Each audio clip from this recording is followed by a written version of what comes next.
Hello there ladies and gentlemen, I'm Paul TX141 Walsh, welcoming you to an all-new Ace Tanker gameplay for the realistic ground forces of War Thunder. In today's episode we'll be rolling out in the British light tank known as the Crusader Mark III, a tier 1 battle rating 2.7 vehicle, and we're in a conquest game on the map Volokolamsk. Now as we can see there's only one singular objective, it's right in the middle of a township, and having spawned in the northeastern corner, we're going to be making our way along the northern edge of the map and trying to cut round behind the enemy down the western flank. In the meantime, let's talk a little bit about the Crusader in game. She's a very interesting vehicle and one I'm thoroughly enjoying, having started to play a lot more ground forces than what I'm normally used to. Whereby, she has a good gun and good mobility, two factors that I like in my vehicles in general.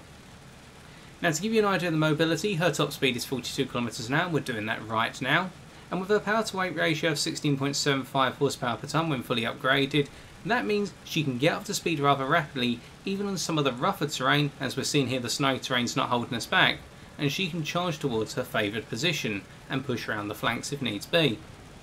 Now some will argue that that top speed of 42 km an hour is a bit of a restrictor, and I can see your point, whereby you will be bumping into some vehicles with top speeds in excess of 50 km an hour, especially the likes of say the Stuarts if I remember correctly, and as you start to go up the battle ratings, top speeds of 50 km an hour are not uncommon, especially when you start rolling out in things such as the American M18 Hellcat, but that's at a battle rating that you're not really going to see in this vehicle. So coming back to the topic, I also like the gun on this vehicle, whereby it fires a 57mm 6-pounder Mark III cannon.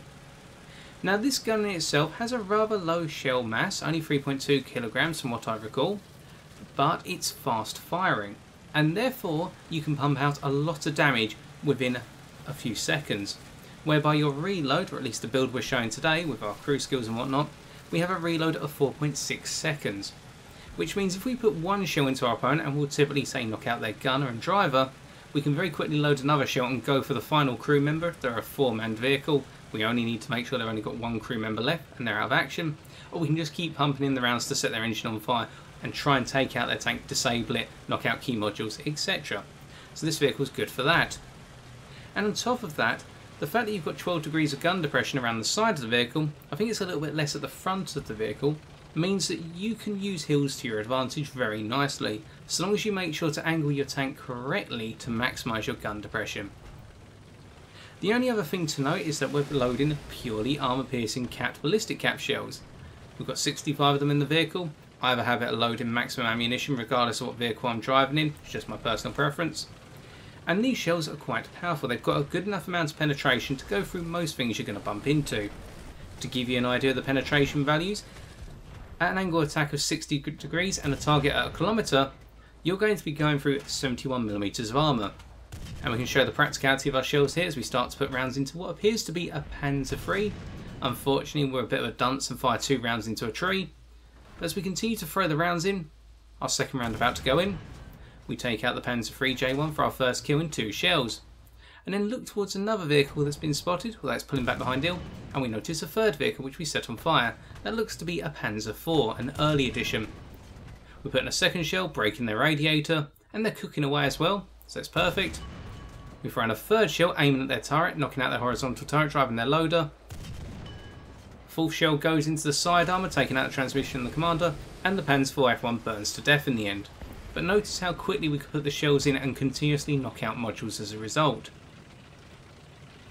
Outside of all this, what we also have to consider is that our gun has an 801 meters per second muzzle velocity on these APCBC shells, which means getting used to provide and lead out distances of a kilometre is not too much of a hardship. And we're going to see time and time again in this match how we can use the nature of our shells quite well at these medium ranges, so say between 500 meters to 1000 meters, we don't have to get ridiculously close to be effective. And that's a good thing, because we've got very poor armour on the face of it. And now I'm not going to go into all the values, but to give you an idea, your frontal armour is such that you've got a maximum of 30mm of frontal armour on your turret and 20mm on your hull. Pretty much anything that's firing an armour piercing or a high explosive anti-tank shell of some description is going to go through your armour, and the story only gets worse when you go around to the side and the rear. And this is quite a boxy vehicle as well. There is some sloping on the side of the turret, and indeed the front hall's a little bit sloped, but in general it still has the boxy appearance that was typical historically of British tanks going into the Second World War. So as a result, this vehicle isn't going to survive very long when it starts to take rounds that are going to hit it. Now of course you use your mobility to change up your location, and that's what we've done so far. We're now heading down the western edge of the map and getting behind the enemy team, as things are hotting up in the Alpha objective, and we're going to start hearing some anti-aircraft fire from the western edge of the map very shortly. We're starting to see it, and here I make a bit of a mistake. Now this will go to show you how inexperienced I am with ground forces, or how little I play it. I'm thinking right now, well, if I just hit the edge of the battlefield, those AA guns can't be too far away. And I'm not looking at the mini-map in the bottom right hand corner of my screen. And notice what's happening. I'm heading directly towards the enemy spawn. But it's going to take a while before I realise that. I'm just thinking that there's two anti-aircraft guns camping out to the edge of the map. They're not in their spawn, they're just on that western edge. So continuously going forward, making sure to use the terrain to our advantage. Our 12 degrees of gun depression allows us to peek over the hills before everyone else.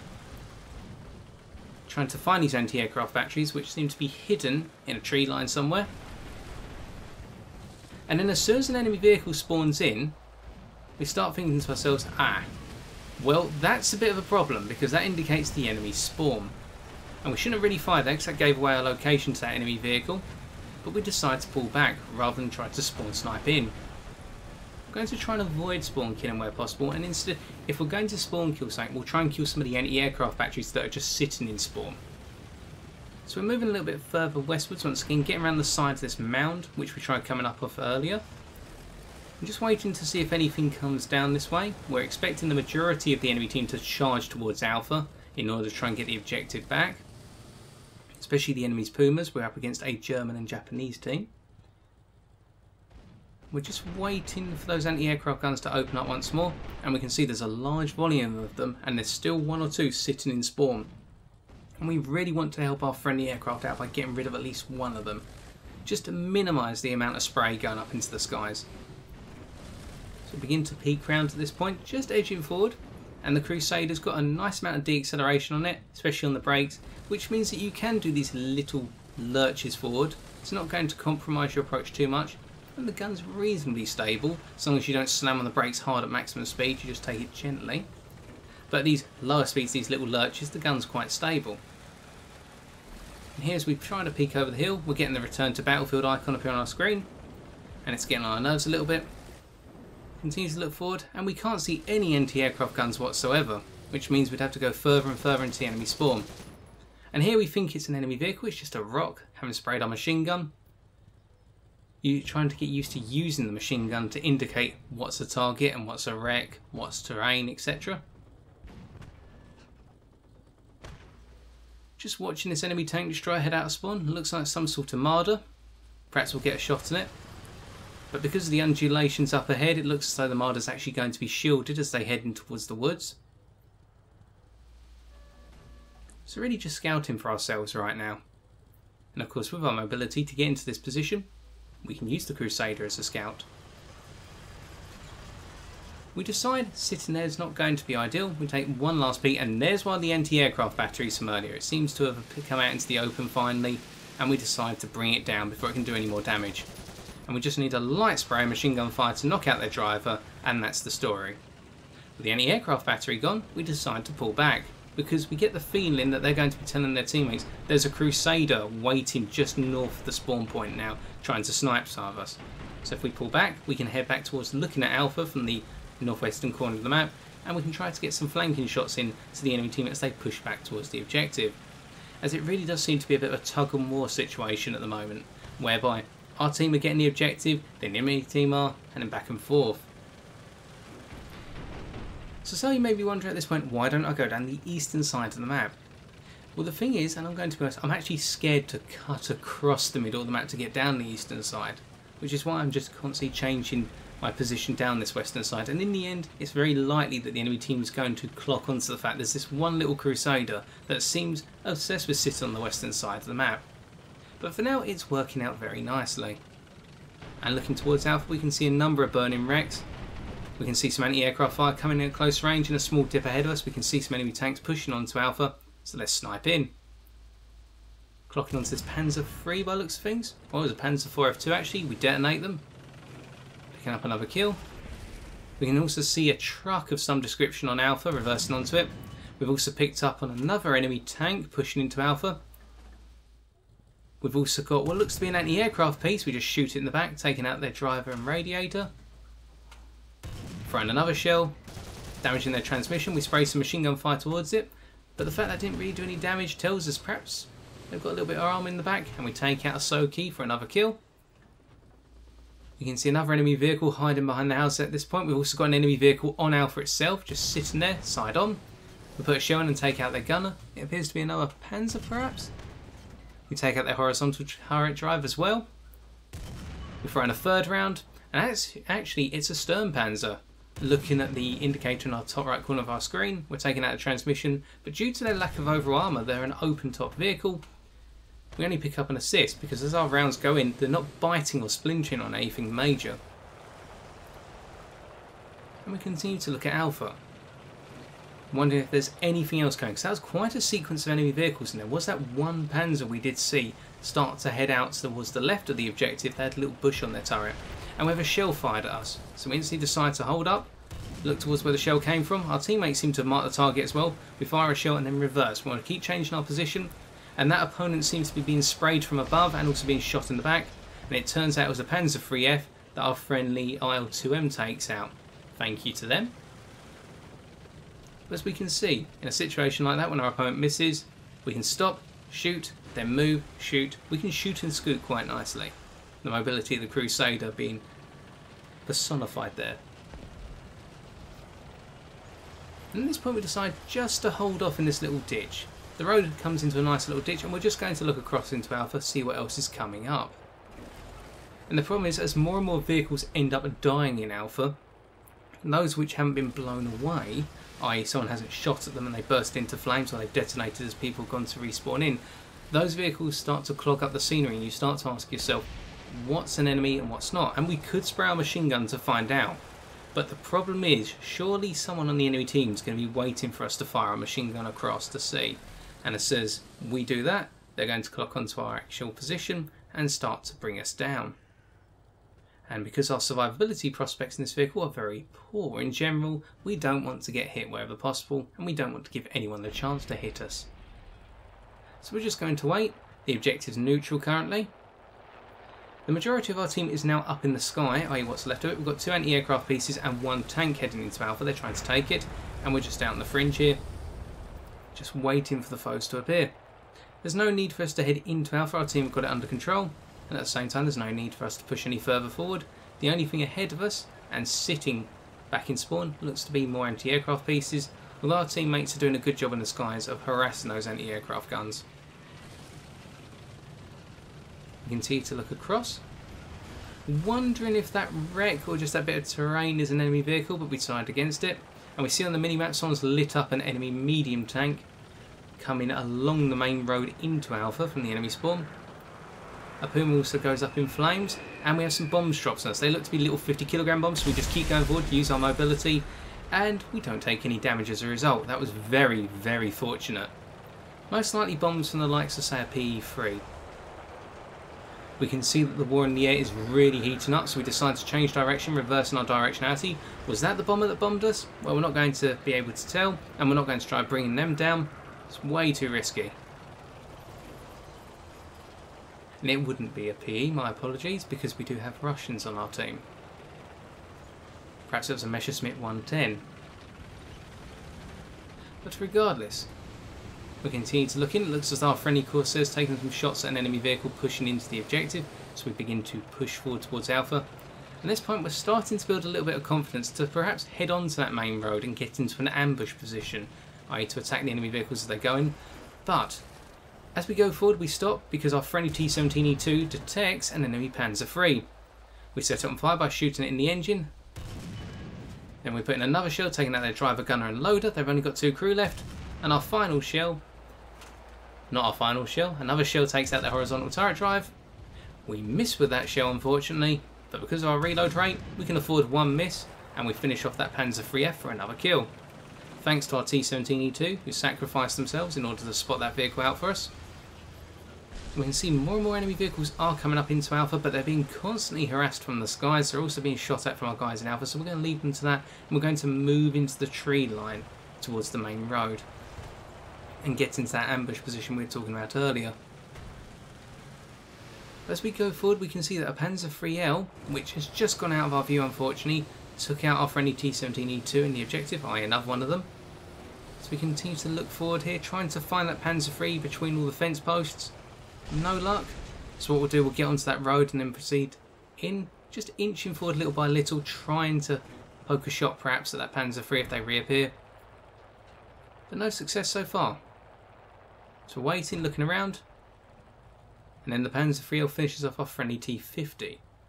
So now it's just us on the ground and a load of planes above us on our team. Now things are going to get tricky. Because we really want to survive this battle, but at the same time we want to help our team win it.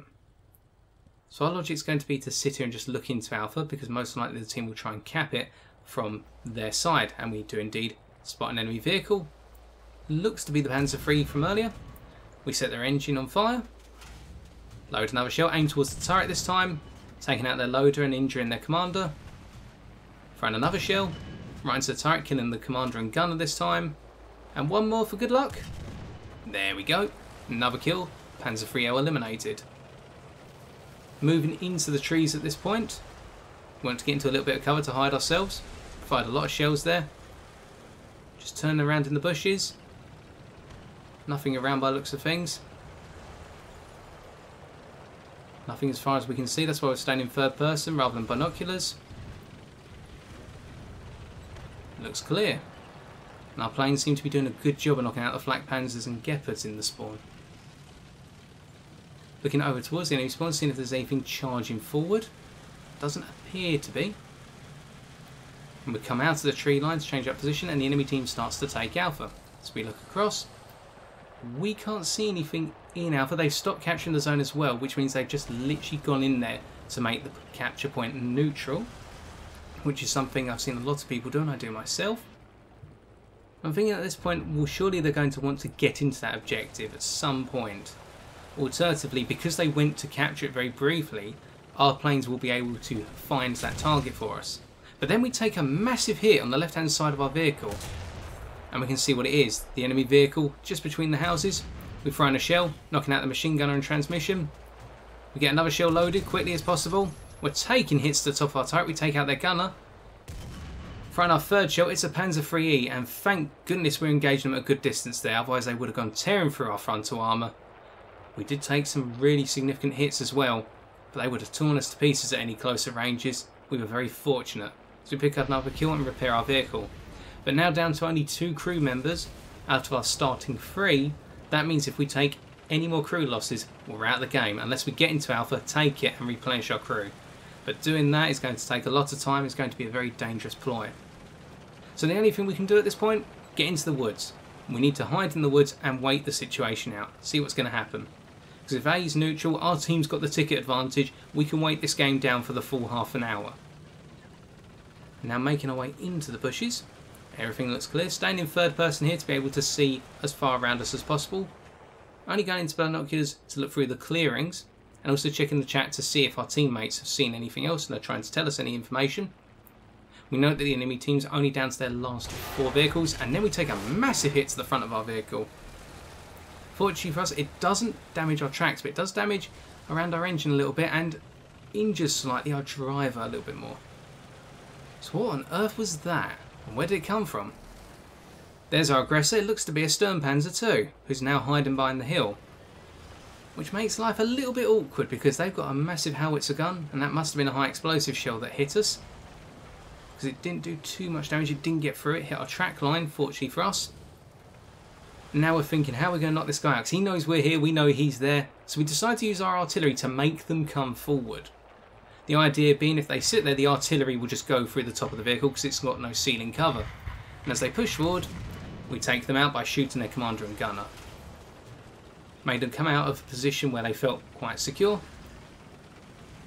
And now we need to move a little bit because they'll probably be pointing out on the map. We're located here, here, here, here, here. And we bump into another one of these fellow Sturmpanzers. Oh Christ, how are we going to deal with this one? Well, we've used up our artillery and we've got a long wait until that reloads. We could tell our guys in the sky how to do that, but at this point our heart rate's going through the roof and I can't remember how to designate things on the map for the life of me.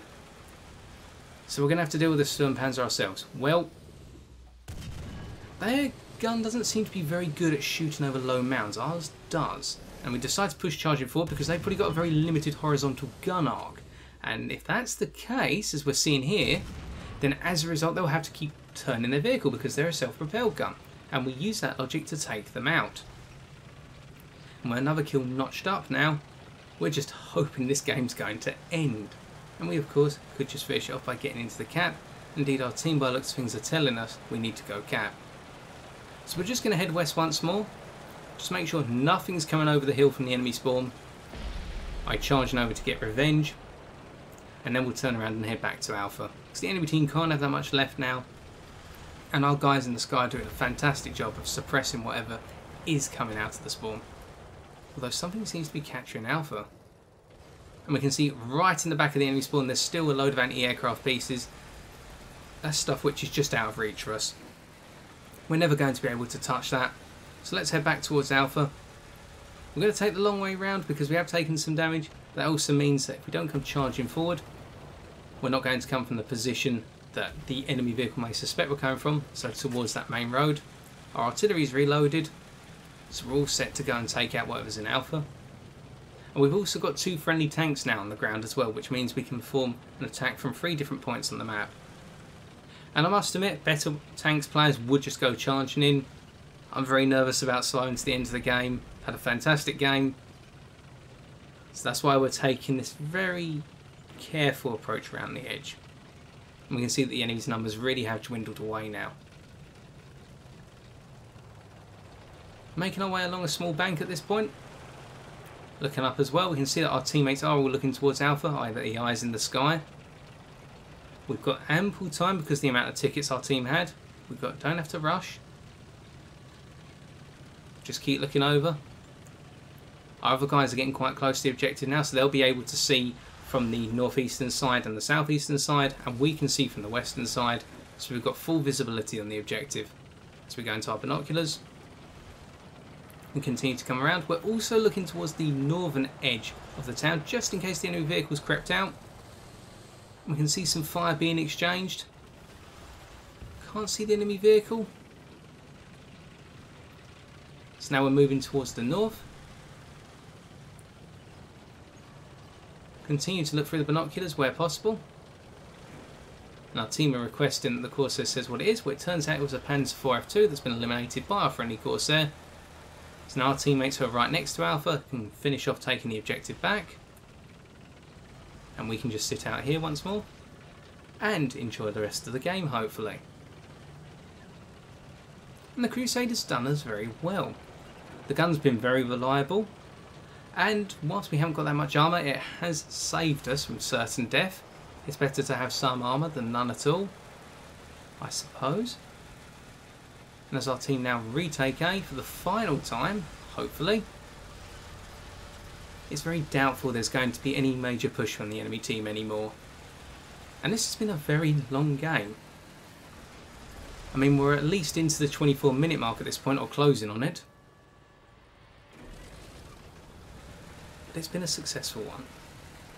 And we're sitting on this road once again because it's in a small depression, which means we're not going to be exposed from our sides unless the enemy vehicle comes charging over the hill. And we can see that we've picked up 10 kills and a single assist, which is one of our best scores in ground forces to date. And it does appear as though something went charging into Alpha at the last minute. It was a Panzer II, but our Corsair tears them to shreds with their 50 caliber machine guns. And our team have got a hold on Alpha now. We're supporting that from the wide. And the enemy team's tickets will now just bleed out to the very end. Continue to look around in the binoculars and third person just to make sure we're not going to get attacked. We type in good game to our teammates. And that's the mission over. Time to take a look at some post-game stats.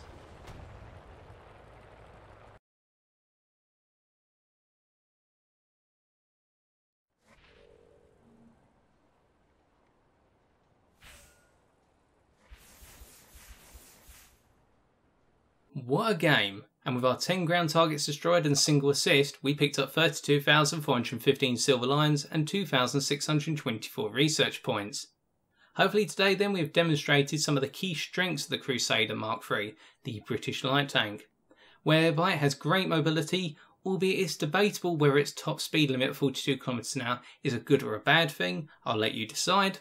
And to go with its mobility, you have a reliable main armament of the 6-pounder Mark III cannon, which can do a good amount of damage per shell when it finds a penetration point, and it does have ample penetration with its armour-piercing cap ballistic shells.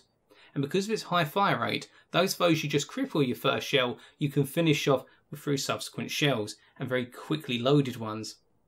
The downsides of this vehicle, well, primarily its lack of armour, whereby it has very little frontal armour in general, and on top of that the armour is rather blocky. There's not much slope into it, so as a result when you get hit it's very likely to go through.